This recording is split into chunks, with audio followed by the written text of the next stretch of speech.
Salve, salve galera! Tudo bem com vocês? Espero que esteja tudo bem. Eu estou iniciando aqui então a gravação da palestra introdutória do curso de Mindfulness que a gente vai começar nessa próxima quarta. Então sejam todos muito bem-vindos, né? Meu nome é Rafael Pusato de Lima, eu sou psicólogo clínico e esse curso, essa apresentação elas fazem parte de uma pós-graduação profissional que eu estou fazendo no Instituto Mente Aberta, né, Mindfulness Brasil, em parceria com o Programa de Promoção de Saúde pela Unifesp. Beleza?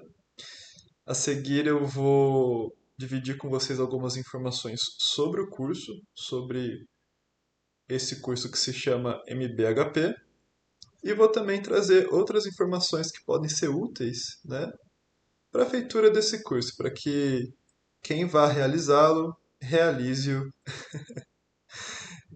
da maneira mais profunda e mais gratificante possível. Então vamos lá.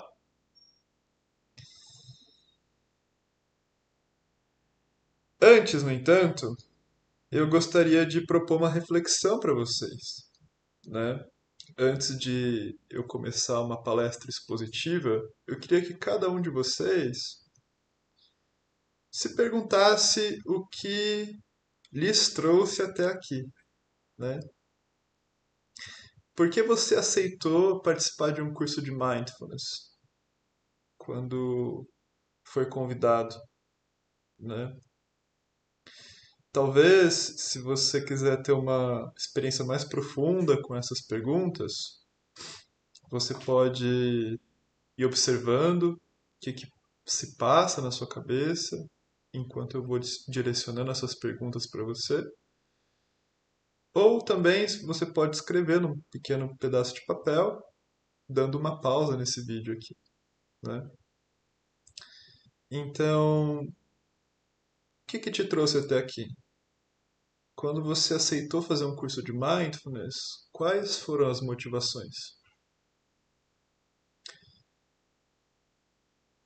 Quais aspectos da sua vida você está valorizando quando você aceita participar desse curso?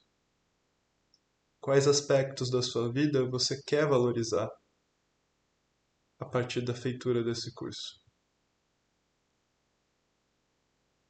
E o que você espera viver e aprender com o curso? Nesse momento, você pode pausar o vídeo para fazer algumas reflexões pessoais, ou simplesmente ir percebendo que aparece na mente à medida que eu vou fazendo essas perguntas. Então vamos lá. O que é esse tal de MBHP? Que programa é esse, né? Que curso é esse? O MBHP é um curso que ensina práticas de mindfulness.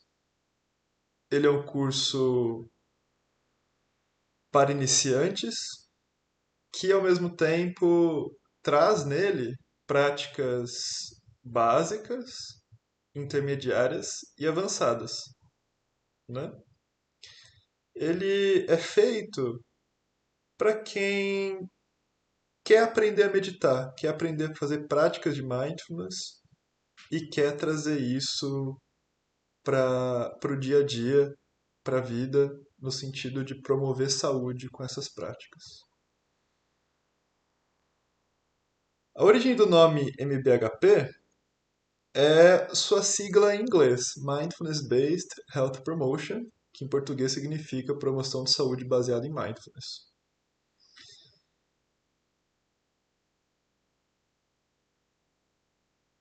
Vamos lá. E para quem que é esse curso? Né? Para esse curso é para todo mundo, né? No entanto, existem algumas contraindicações. Para pessoas que estão passando por qualquer fase aguda de qualquer transtorno mental, esse curso não é recomendado, né?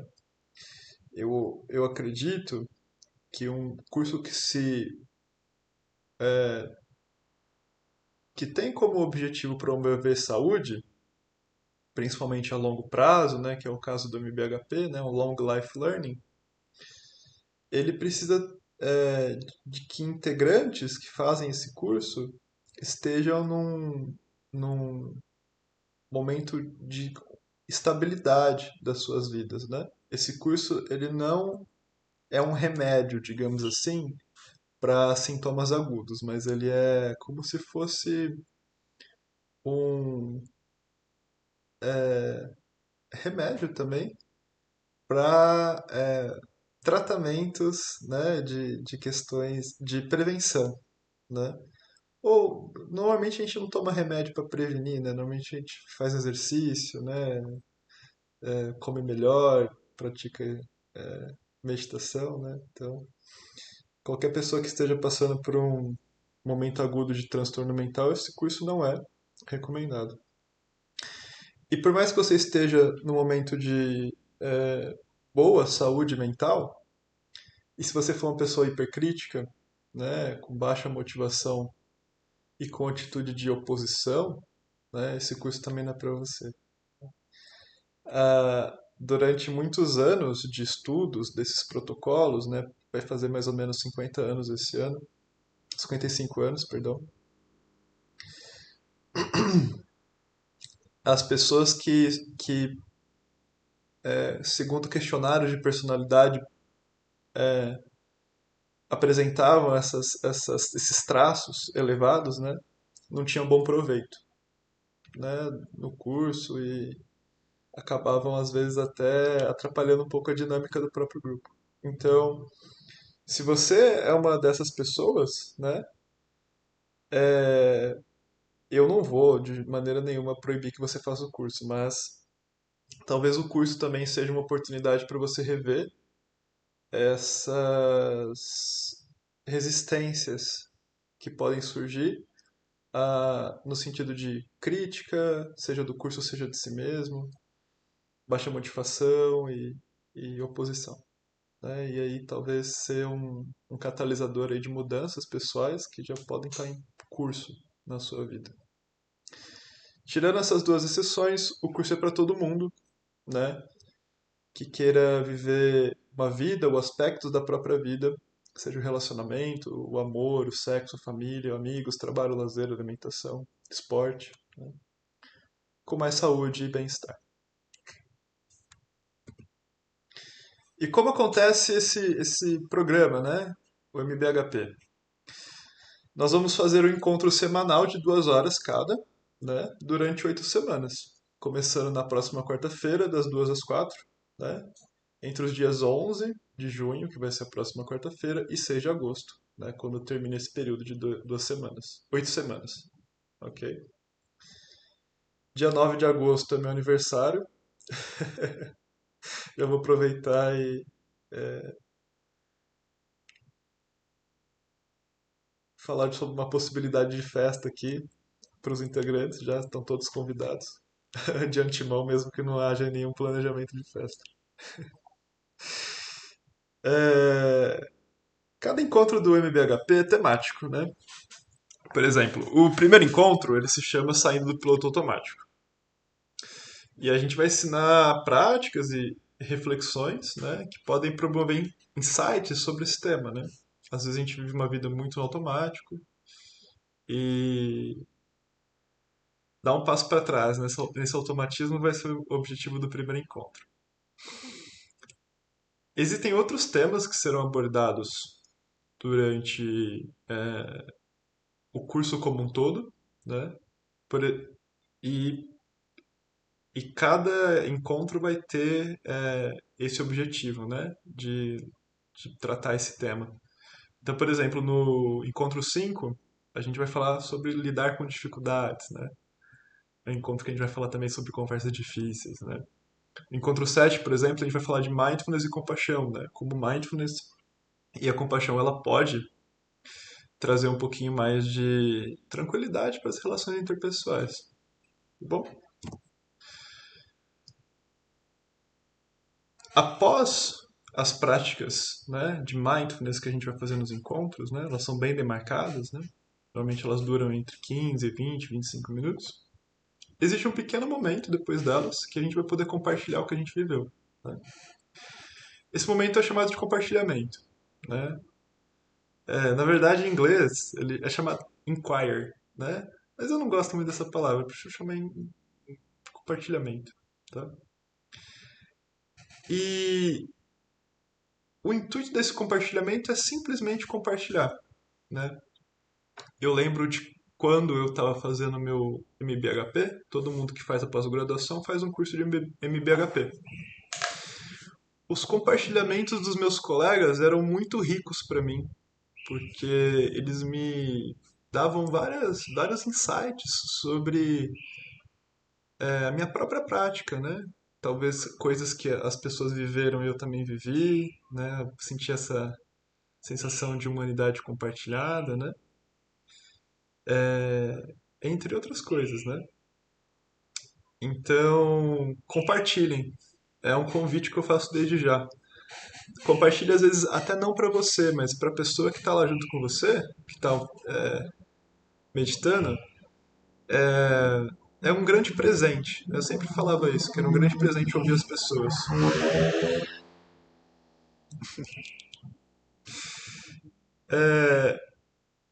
E como o MBHP é um grupo de aprendizagem de práticas de mindfulness e não um grupo terapêutico, né, focado em aprofundar questões individuais, a gente não vai se estender, de repente, se questões pessoais virem, né? A gente vai entender isso como algo que veio na experiência, mas não vai ter um aprofundamento sobre essas questões no grupo. A gente vai seguir em frente com os protocolos do próprio grupo para facilitar essa aprendizagem, tá bom? Então, de maneira geral, o MBHP não é um grupo terapêutico, é um grupo de aprendizagem, tá bom? Além dos encontros semanais e das práticas em grupos que a gente vai fazer, dos inquires, né, dos compartilhamentos, a gente vai convidar que cada pessoa realize práticas individuais durante essas semanas, né? Recomenda-se que as práticas diárias sejam feitas pelo menos em 5 a 6 dias da semana, tendo 1 a 2 dias de folga, né, livres de prática, tá bom? Essa regularidade, né, e rotina de meditação é um grande diferencial para o aproveitamento do curso. Então, se você aí já quer encaixar a meditação no seu dia a dia, entenda esse grupo como uma oportunidade para isso, tá bom? E se você de repente nunca encaixou meditação no seu dia a dia, entenda esse grupo também como um convite para fazer isso, né, de uma maneira exploratória, para você ver os resultados que podem surgir a partir disso. Essas práticas que a gente vai realizar durante as semanas, elas normalmente são dadas no final da- dos encontros semanais e são também temáticas, tá? Além disso, eu vou fixar no grupo do WhatsApp essas práticas como lembrete. Bom, a gente entendeu o que é o MBHP, como que ele vai funcionar, mas o que é esse tal de mindfulness que a gente vai praticar e usar para promover saúde? Vamos aprofundar um pouquinho essa conversa.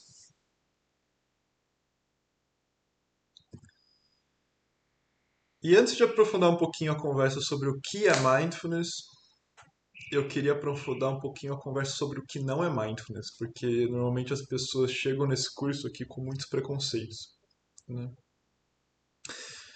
Então, mindfulness não é não pensar em nada, não é buscar êxtase ou iluminação, não é escapar da dor, não é suprimir as emoções, não é uma técnica de controle, muito ao contrário disso.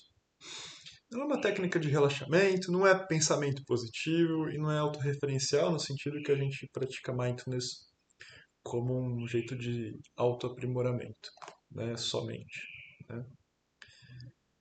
Por mais que algumas pessoas que fazem alguns cursos de mindfulness descrevem algumas coisas parecidas com essa, né? Mas talvez eu vou tentar refinar um pouquinho o que acontece, né? O que é mindfulness e o que acontece com essas pessoas quando elas descrevem mais ou menos isso aí, tá? O que é mindfulness? Essas imagens são bonitas, né? Eu fiz uma curadoria bem legal de imagens preto e branco aí para compor essa palestra.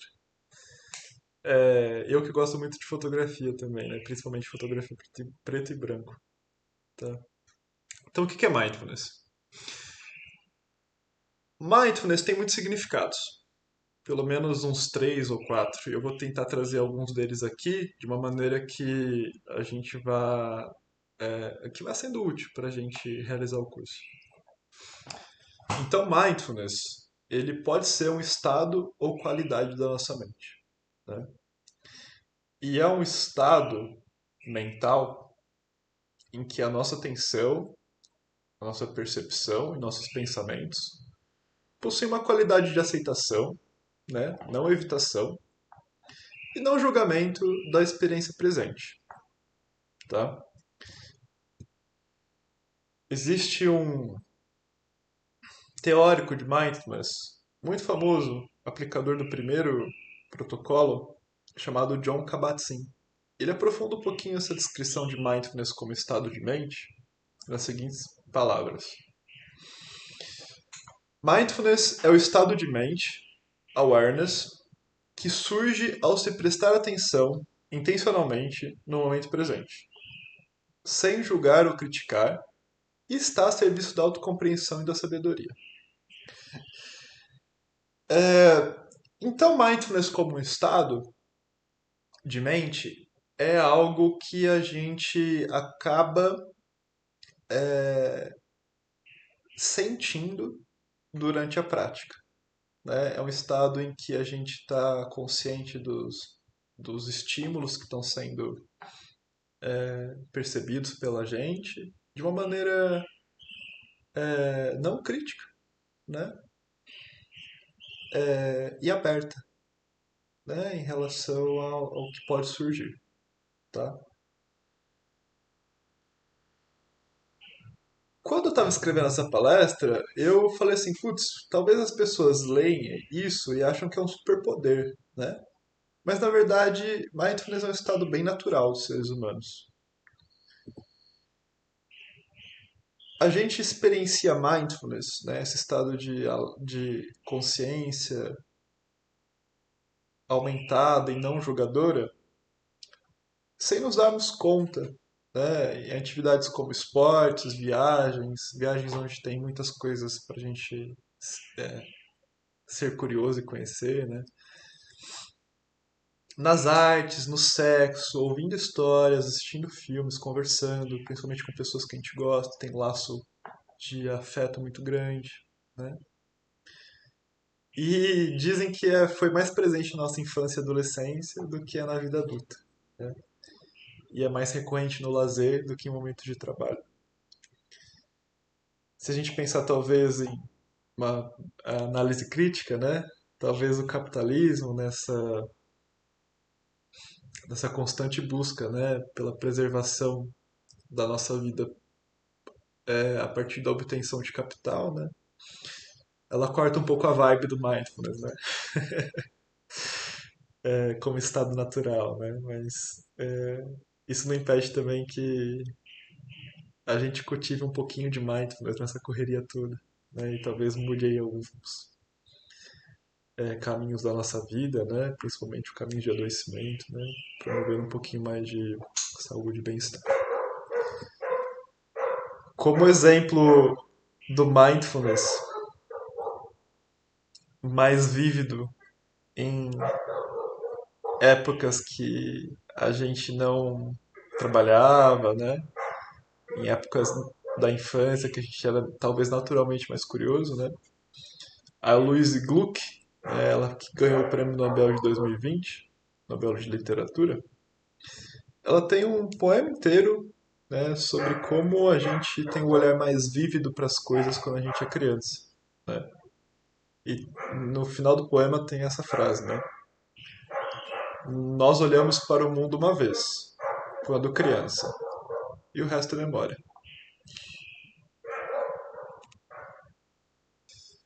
Ai, ai, vamos lá, dei uma pausinha para esperar o cachorro parar de latir. Aproveitei e almocei. Continuando então a nossa palestra, eu quero falar para vocês de mindfulness. Não como um estado de mente, mas como um traço psicológico. Afinal, se é um estado natural, né, também é um traço psicológico, né, um traço psicológico em que todos nós conseguimos promover e deixar esse traço mais forte. Talvez existam pessoas que naturalmente têm um traço de mindfulness, né, mais forte, né, e outras pessoas que têm um traço de mindfulness mais fraco, naturalmente, né. É interessante, no entanto, a gente perceber que existem algumas religiões no mundo, como o budismo, a própria yoga, né, que não é uma religião, um sistema filosófico, tem percebido o mindfulness presente naturalmente em todos os seres humanos, como eu mesmo falei, e tem promovido práticas por milhares de anos aí, promovendo, né, esse traço e estado psicológico. É, talvez por esse esforço, né, e não só esse esforço, mas também essa aderência, né, dessas comunidades humanas, né, por essas práticas que favorecem mindfulness e e o fortalecem, né? Desde 2023, a meditação budista, né, está na lista de Patrimônio Cultural e Material da Humanidade pela Unesco.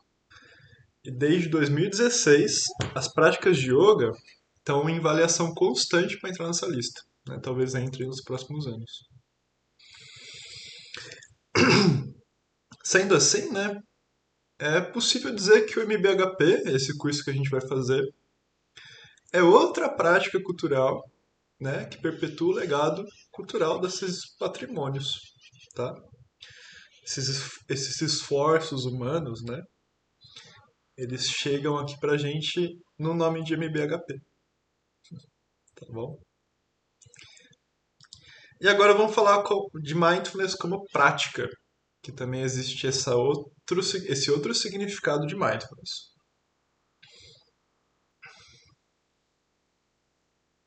Mindfulness como prática. O mindfulness também significa praticar mindfulness, né? Por mais que esse estado de mindfulness anteriormente descrito, aquele estado que a gente está em quase união com os pensamentos e emoções, mesmo que esse estado não seja intensamente vivenciado, né? E aí eu vou trazer a definição de um dicionário, né? Eu pesquisei mindfulness no dicionário e o dicionário deu essa descrição. Deu uma descrição de estado também, mas deu essa segunda descrição de prática. Então, mindfulness também é a prática de manter o estado sem julgamento de consciência de seus pensamentos, emoções ou experiências em uma base momento a momento, né? Então é muito comum que o estado de mindfulness, né, ele venha depois da prática de mindfulness, né? Então é como se a gente ligasse um motor à manivela, né? E a manivela, o movimento de fazer manivela é o mindfulness como prática. Depois que nosso organismo vai pegando jeito, né, na própria prática mesmo, a gente vai vivendo esse mindfulness de maneira um pouquinho mais automática, né? E aí o, o traço psicológico, né, voltando um pouquinho, é à medida que a gente consegue viver o mindfulness no dia a dia, né? É, e eu Eu fiz uma frase engraçadinha enquanto estava fazendo essa palestra, que é a seguinte, né? O significado de mindfulness como prática é mindfulness na prática, né? E o que é mindfulness na prática? É às vezes sentir dor, desconforto e outras sensações e pensamentos desagradáveis e estar consciente dessas experiências, olhando para elas com abertura, gentileza e curiosidade, e vivenciar o que acontece a partir disso, tá?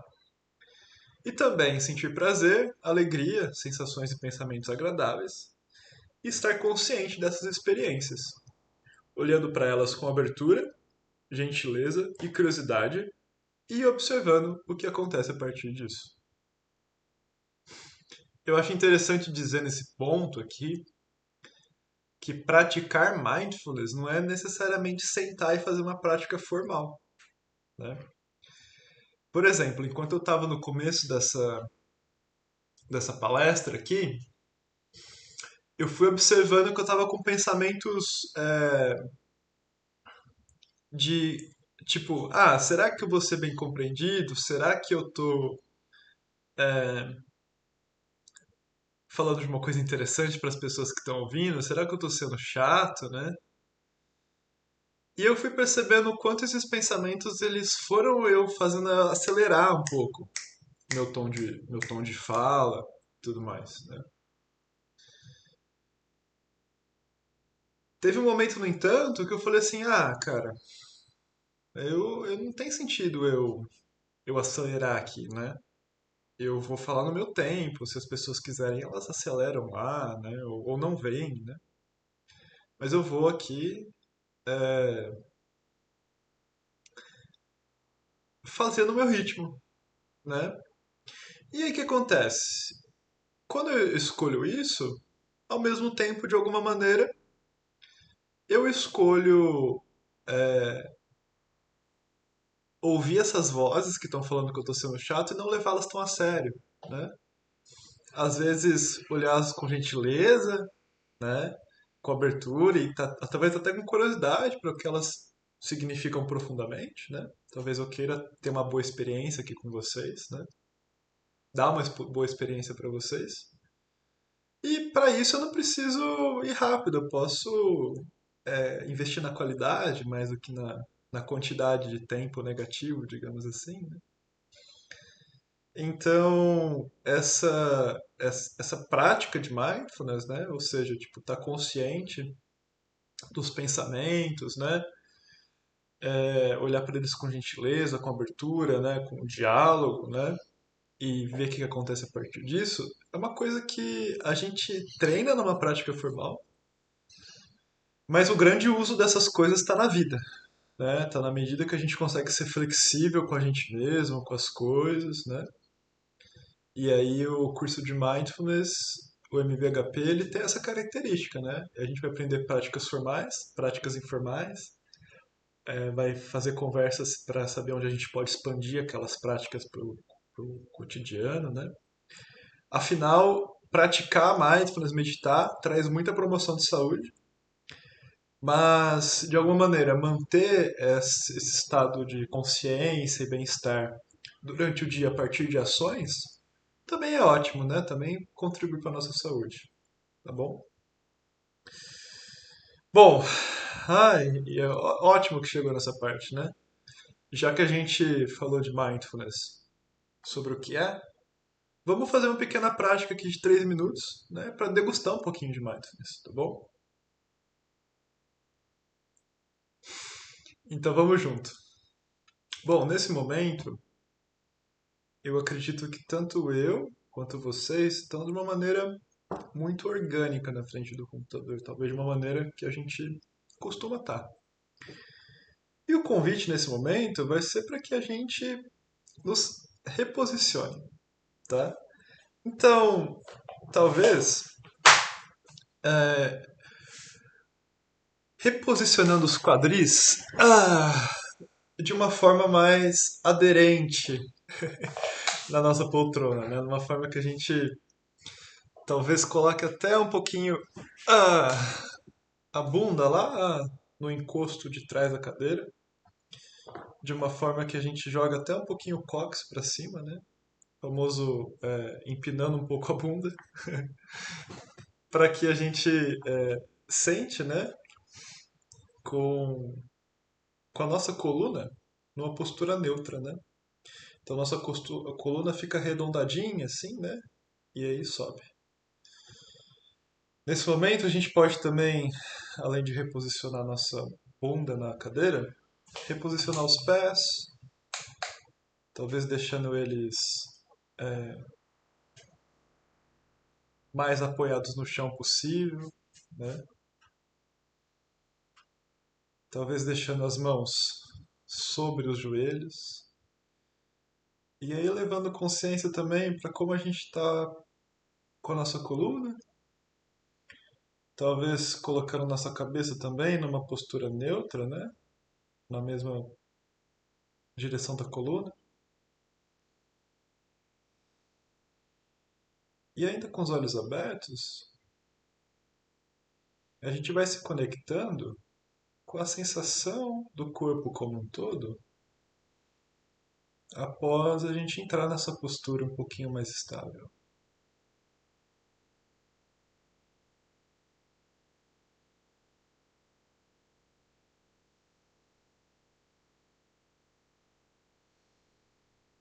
Realizando algumas respirações,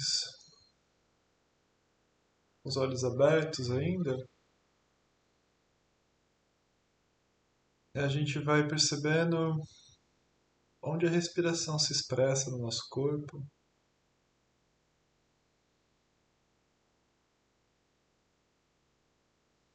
Se é nos movimentos do tórax,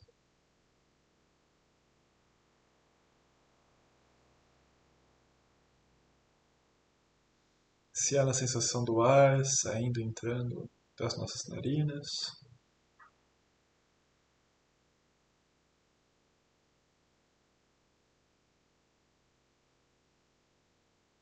E agora, quando a gente estiver pronto, a gente pode ir fechando os olhos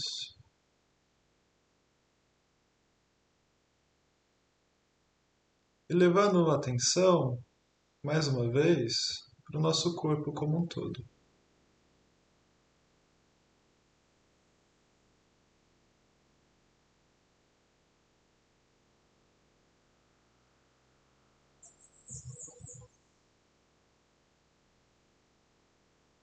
Percebendo as sensações do nosso corpo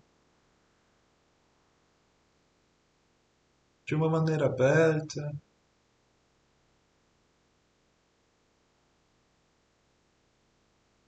como talvez nós estivéssemos em diálogo com ele.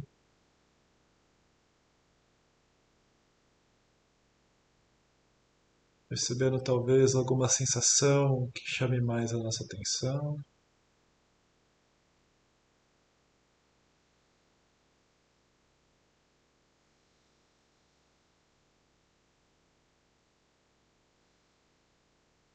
Percebendo também nossa respiração agora.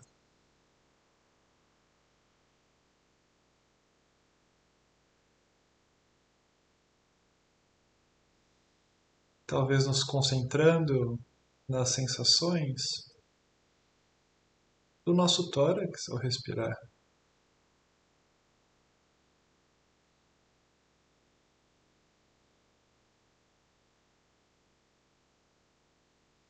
Percebendo talvez as sensações da nossa roupa passando pela nossa pele enquanto fazemos isso.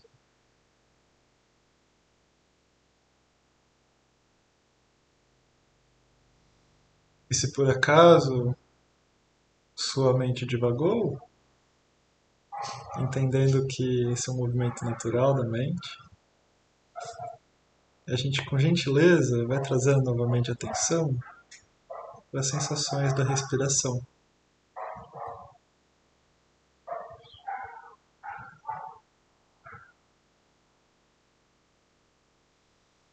Agora na região das narinas.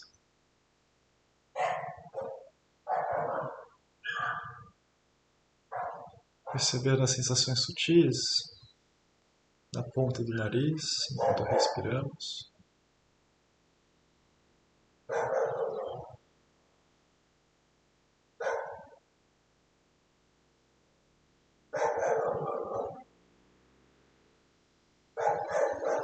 No buço,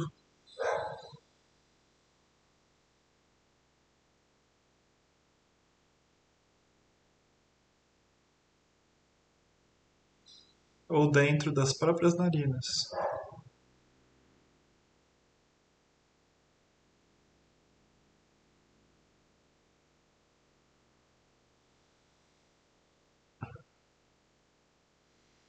Nesse momento, vamos realizando as últimas respirações.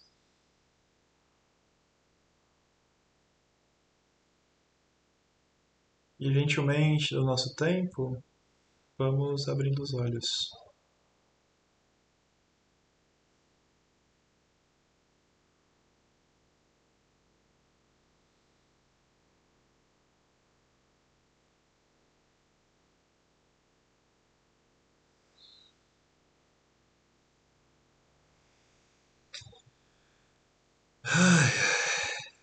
Como é bom dar uma pausa, né? Dá nem vontade de voltar.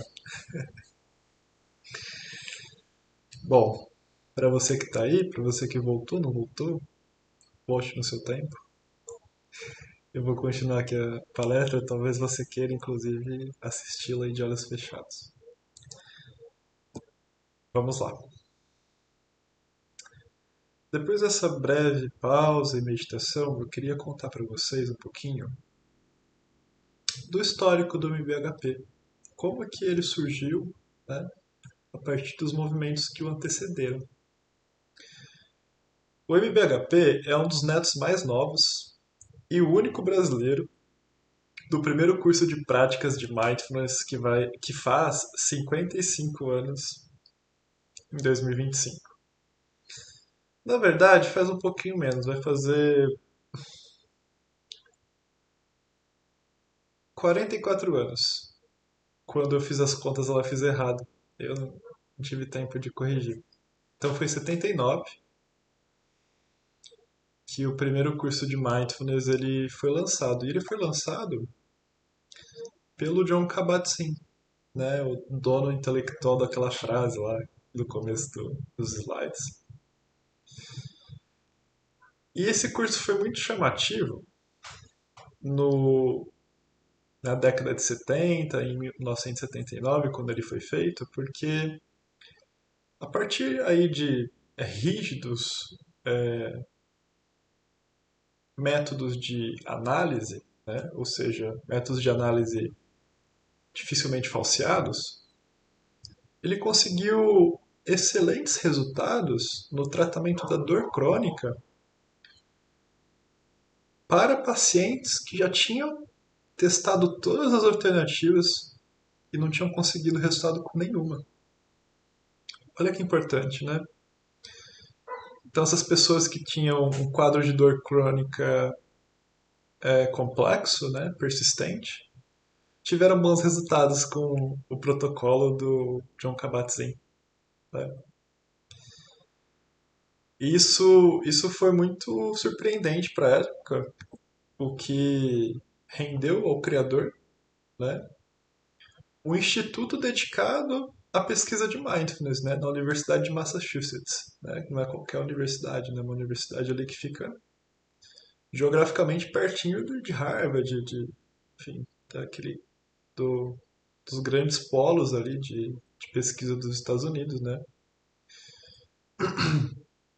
e que com o tempo, né, é, essa fama do mindfulness, né, foi criando aí curiosidade em outros pesquisadores e hoje, né, existem centros de mindfulness ao redor do mundo. É, além disso, né, a criatividade dos pesquisadores de mindfulness fizeram com que os protocolos que de início, né, eram para o tratamento de estresse, né, esse esse resultado aí legal da dor crônica foi para um protocolo de manejo de estresse, né? Com o tempo, então, a criatividade desses pesquisadores fizeram, né, o mindfulness expandir para o tratamento de outras coisas, né, outras áreas. Então, a gente tem tratamentos muito bem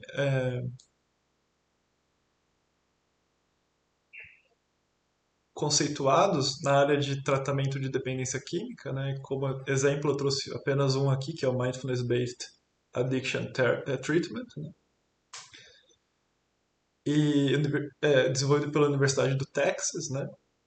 E para pessoas com obesidade, existe o Mindfulness-Based, eu não lembro exatamente da sigla, né? Mas é uma sigla com IT, né? Desenvolvido pela Universidade de Utah. Inclusive, esse protocolo de mindfulness, né? Ele é também oferecido pelo Mente Aberta, né? Existe uma formação no Mente Aberta para a gente fazer esse treinamento, né? Bom, com o tempo, né, a ciência vai evoluindo e muito atrasadamente os governos e as instituições vão seguindo a onda, né? Então, por mais que o desenvolvimento conceitual de mindfulness como um tratamento eficaz date lá da década de 70, só em 2004 o governo britânico, né, e felizmente ou infelizmente ele foi o pioneiro, né, a implementar os protocolos de mindfulness no sistema de saúde pública deles, né. É, desde 2015, né, o sistema britânico, né, o sistema do Reino Unido, ele ampliou o serviço de mindfulness não só para áreas da saúde, como também da educação, da justiça e das corporações, né? Ações que têm sido seguidas, né, por outros governos, como alguns governos da Europa, né, Estados Unidos e China, né? Eu fico pensando como que é ser um funcionário público é, britânico, né, e ter mindfulness como uma alternativa para tratar sua saúde, né, para promover sua saúde, deve ser muito legal. Além de receber isso na educação pública desde criança, né? Desde 2021 é um fato muito interessante, né? E talvez chocante até para quem seja brasileiro, né? Ou qualquer de outra parte do mundo. Se você procurar um serviço de saúde no Reino Unido, né, relatando sintomas leves e moderados de ansiedade e depressão, ao invés de um remédio, né, eles vão te dar uma agendinha com os próximos grupos de mindfulness disponíveis na sua região, né? Poxa, isso é muito legal, né? Tanto quando a gente fala de políticas públicas, né, quanto de desmedicalização, né? E mais tarde aqui nos slides eu vou mostrar uma pesquisa em específico que corrobora para essa atitude do governo britânico, tá bom? É, bom, evidências científicas padrão ouro. Eu acho que o governo britânico, né, ele não ia adotar esses protocolos de mindfulness em, em todos quase todos os sistemas públicos dele, né? Se isso não fosse altamente evidenciado pela ciência como sendo eficaz, né? Diferentemente do Brasil, por exemplo, que tem algumas práticas aí controversas no sistema de saúde que não passaram por um rigor científico, né? Os países de língua inglesa, né? Estados Unidos, Austrália, Nova Zelândia, Inglaterra, eles têm um ministério de de ciência comportamental, né, dentro dos governos deles, né, que às vezes conseguem implementar algumas políticas públicas. Né. No caso do Reino Unido, a política pública de mindfulness veio desse ministério, né? E aí eu tenho certeza que eles levaram em consideração o alto rigor de evidências que os protocolos têm desde sua criação. É, o MBHP, por exemplo, né, ele é um desses protocolos que tem um altíssimo padrão de evidência, né? Existe um teste dele, um experimento muito interessante, que foi sobre a eficácia do MBHP no contexto da segurança pública, né? Então,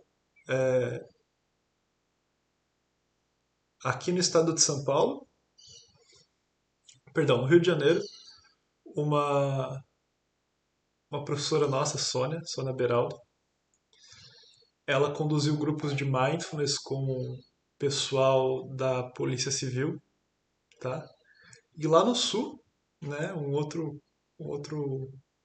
colaborador nosso também conduziu grupos de mindfulness com a polícia militar de lá, né?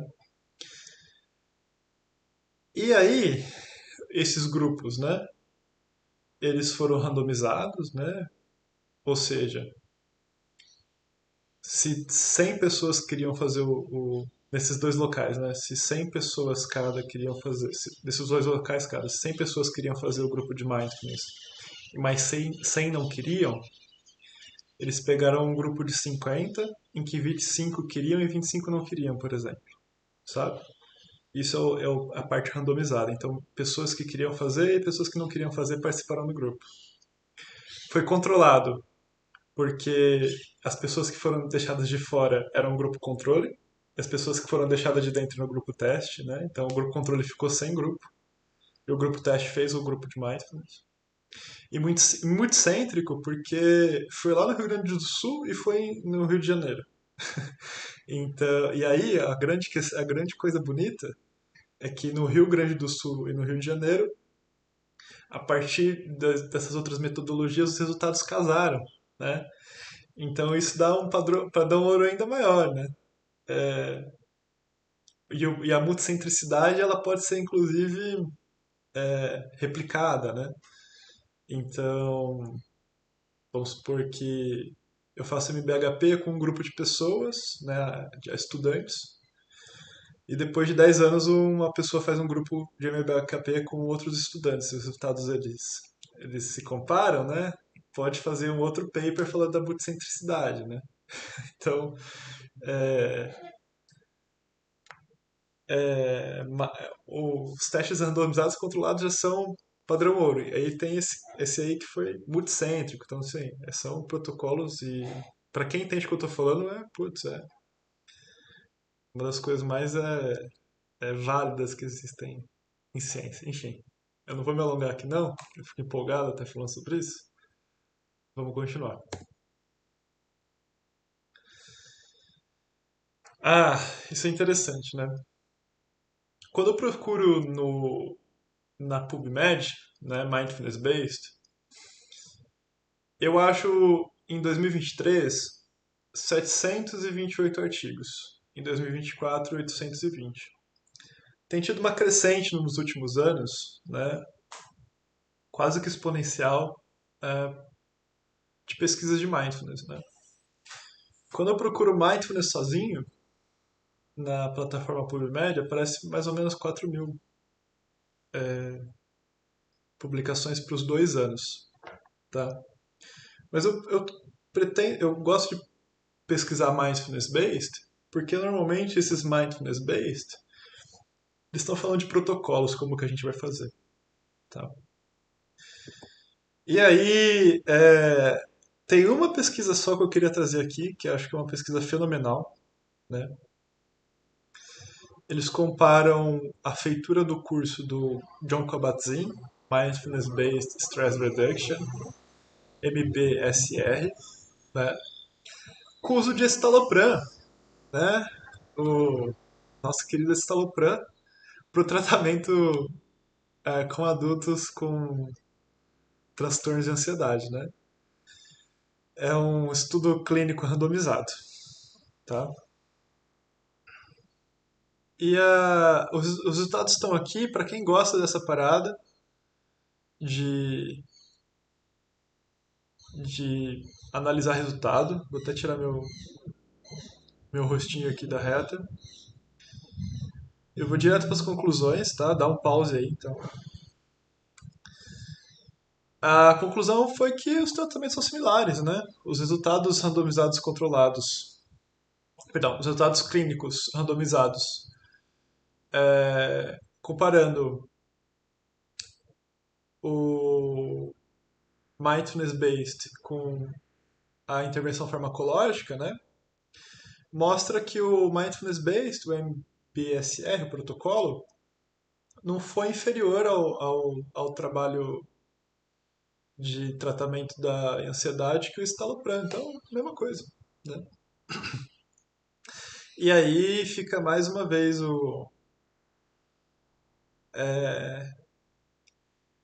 a estrelinha aí, 5 estrelas para o tratamento o SUS inglês, né? Que, que já faz essa, essa desmedicalização das pessoas desde 2021, né? Antes desse é, estudo aqui, já tiveram outros estudos. Caralho, velho. Ah, tá aqui. Já tiveram outros estudos, tá? Opa. Antes desse estudo aqui, já tiveram outros estudos, tá? Falando do estalopram. Só que esse aqui parece que ele tem um rigor a mais aí, então. Tá bom? Vamos pro próximo slide. Então, o que a gente vê, né, hoje, que é o estado da ciência de mindfulness, né? Muitos padrões ouros para redução de estresse, ansiedade, depressão, melhora da concentração do sono, saúde física, né, como emagrecimento, dependência química. E no nosso caso, o MBHP, que ele não é direcionado a tratar nenhuma condição adversa de saúde, ele é voltado para promover condições favoráveis de saúde, a gente vê o aumento da regulação emocional, da flexibilidade psicológica e do bem-estar. Tá. Qual que é o futuro do mindfulness? Né? Se expandir, né? E conversar com outras áreas de saber. A gente vê novos protocolos voltados para a saúde sexual, né? Como o MSIR, né? Que é o Mindfulness for Sex and Intimacy in Relationships, né? Como o mindfulness pode ajudar as pessoas a sentir mais prazer e intimidade no sexo, né? Eu acho que isso deve ser interessante, principalmente para pessoas aí, para casais aí que estão juntos há muito tempo ou estão se direcionando aí perto, próximo à terceira idade ou vida adulta mais tardia e já perderam um pouco do fogo, digamos assim, né? Entre outras questões, né? É muito, é muito estudado hoje trans, é, transtornos sexuais femininos a partir da perspectiva do mindfulness, né? Tendo um resultado muito bacana aí, né? E outras frentes de pesquisa sobre mindfulness e sua interação com psicodélicos, por exemplo, né? Como a PAP, né? Psicoterapia assistida por psicodélicos, né? Pode usar aí o mindfulness para potencializar os efeitos, né? Do que está sendo ali trabalhado, né? Então, eu, eu boto muita fé nesse mindfulness aí. Talvez no futuro aí, se eu puder pesquisar alguma coisa relacionada com mindfulness e criatividade, talvez eu faça um protocolo aí de mindfulness e criatividade. Eu acho que criatividade é uma vertente aí que não trata doença, mas promove saúde, né? E aí ter criatividade no dia a dia é também um traço de flexibilidade psicológica, né? Tanto para a gente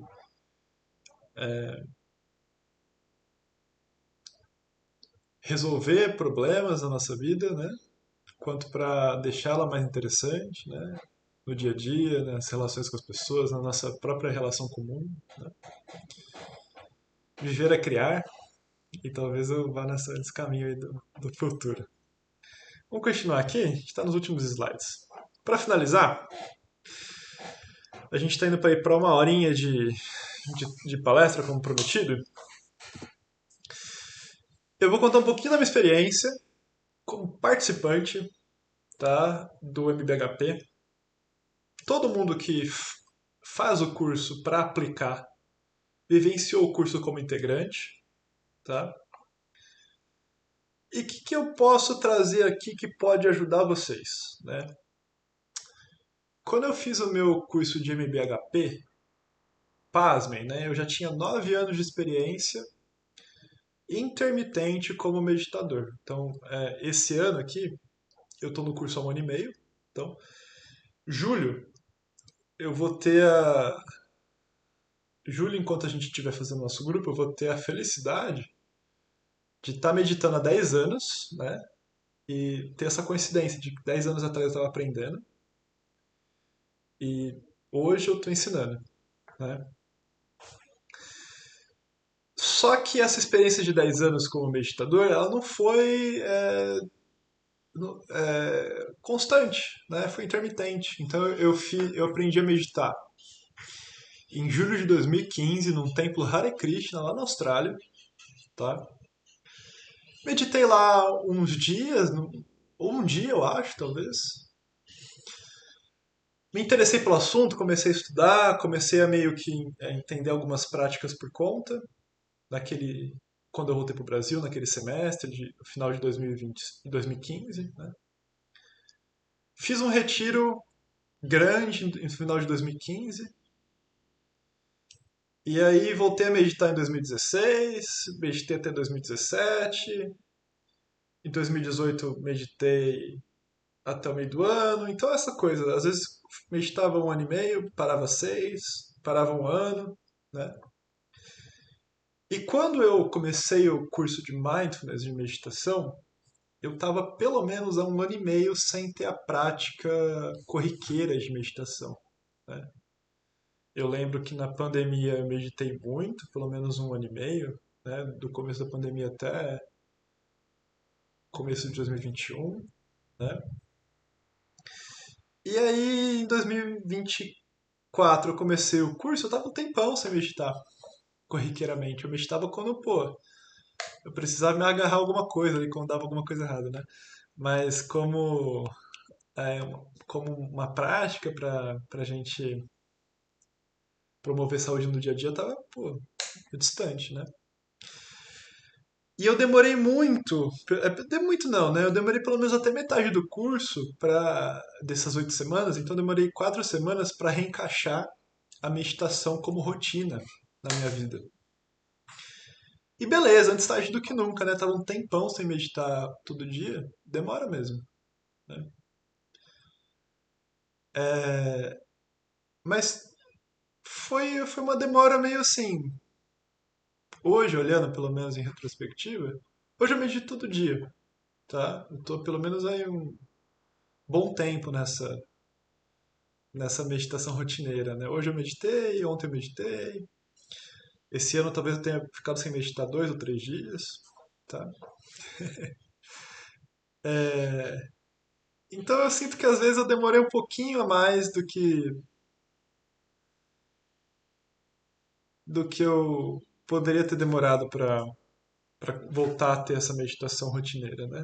E tudo bem, antes tarde do que nunca, né? Não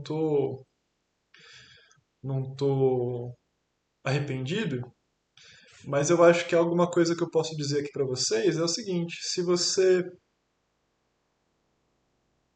está precisando desse empurrãozinho para trazer meditação para o seu dia a dia, aproveita esse curso, né? Aproveita até a minha própria experiência de ter demorado para voltar a meditar corriqueiramente, né? Como um reminder, né? Como um lembrete de que uma hora vai acontecer, sabe? E se a gente puder adiantar um pouquinho mais esse acontecimento, a gente também adianta um pouquinho mais os possíveis resultados que a gente pode ter com isso, né? Hoje na minha vida meditar é quase inevitável, né? Eu, olhando para trás, talvez eu não precisava ter tanta relutância para isso acontecer, né? Enfim, né? E aí quando eu me torno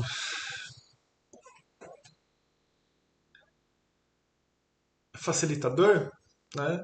Eu tenho a orientação de uma excelente profissional chamada Maria Alice Maranhão, né? Uma carioca. E ela fala uma coisa tão pontual para mim, que eu não sei se ela percebeu em mim isso, ou se é uma coisa que ela já falaria mesmo, independentemente. Mas ela fala que os resultados de mindfulness, eles não vêm com uma prática muito boa em um dia, né? Mas com pequenas práticas durante muitos dias, né? Pequenas práticas durante muitos meses, muitos anos, né? E hoje em dia eu entendi isso. Eu acho que por um tempo da minha vida eu queria fazer práticas muito longas e isso acabava sendo insustentável no longo prazo. Hoje, talvez, quando eu não quero meditar, eu faço práticas pequenas de 15, 20 minutos, tá? Ou 10 ou 5. E isso fica um pouco mais sustentável no dia a dia e eu acabo vendo mais resultados, né, ao longo prazo.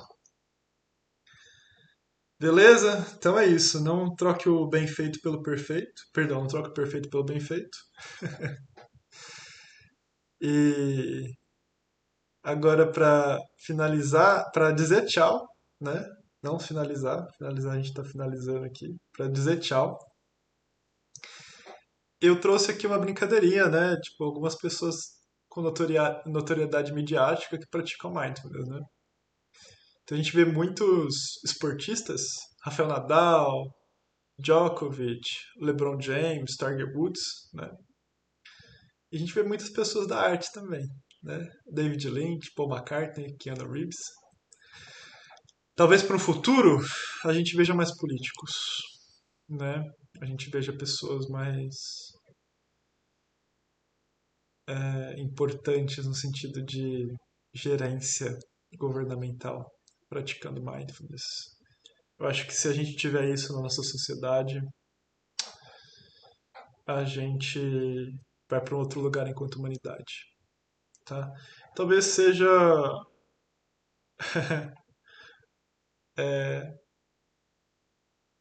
uma revolução silenciosa que o mindfulness pode trazer para as novas gerações, né? Seja fazer com que alguém que medite entre no poder aí. Beleza, galera? Espero que esteja tudo bem por aí. Espero que não tenha sido chato. Para mim foi super legal. Dei uma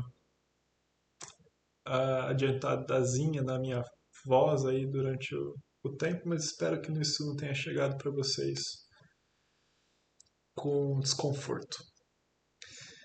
Qualquer dúvida, manda mensagem. A gente se vê quarta-feira às 2 horas.